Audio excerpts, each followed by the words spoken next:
வாய்ப்பில்ல ராஜா, வாய்ப்பில்ல. பிரேமலதாவுக்கு எடப்பாடி கொடுத்த செக்மேட். மகனுக்காக பிரேமலதா கேட்ட அந்த ஒரு சீட். ஆனா எடப்பாடி போட்ட அதிரடி பிளான் என்ன தெரியுமா?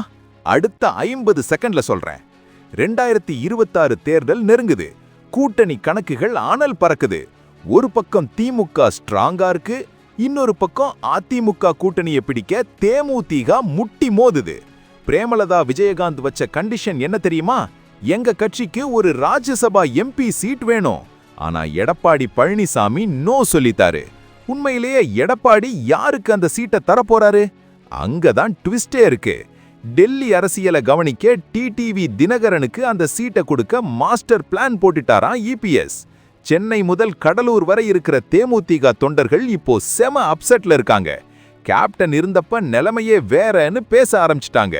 ஓபிஎஸ்க்கு ரெட் கார்டு கொடுத்த எடப்பாடி இப்போ பிரேமலதாவையும் வெயிட்டிங் லிஸ்ட்ல வச்சிருக்காரு. டிடிவிக்கு சீட், தேமுதிகவுக்கு நோ சீட். இதுதான் இப்போதைய ஹாட் டாக். பிரேமலதா தரப்புல நாங்க இல்லாம எப்படி ஜெயிக்கிறீங்கன்னு பாப்போன்னு சவால் விடுற அளவுக்கு நிலைமை முத்திருச்சு. இது அதிமுக கூட்டணியில பெரிய பிளவை ஏற்படுத்த வாய்ப்பு இருக்கு. தேமுதிக தனித்து நிற்குமா இல்ல வேற பக்கம் தாருமா? எடப்பாடி பழனிசாமி செஞ்சது சரியான மூவா இல்ல பிரேமலதாவை பகச்சுக்கிட்டது தப்பா? கமெண்ட்ல சொல்லுங்க. இது போன்ற அரசியல் அதிரடிகளுக்கு உடனே சப்ஸ்கிரைப் பண்ணுங்க, ஷேர் பண்ண மறக்காதீங்க. ஏன்னா மறுபடியும் சொல்றேன், வாய்ப்பில்ல ராஜா.